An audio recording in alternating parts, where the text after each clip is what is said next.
You ask Tiger to calculate. This deals with linear inequalities with one unknown.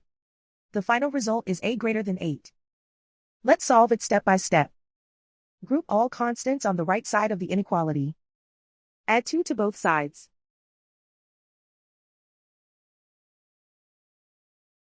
Simplify the arithmetic.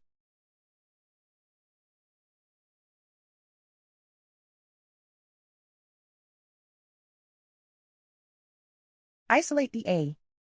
Divide both sides by 5.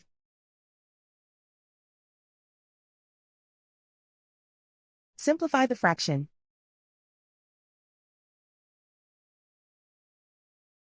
Find the greatest common factor of the numerator and denominator.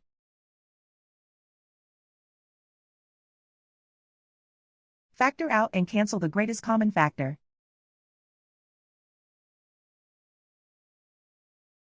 Plot the solution on a coordinate grid.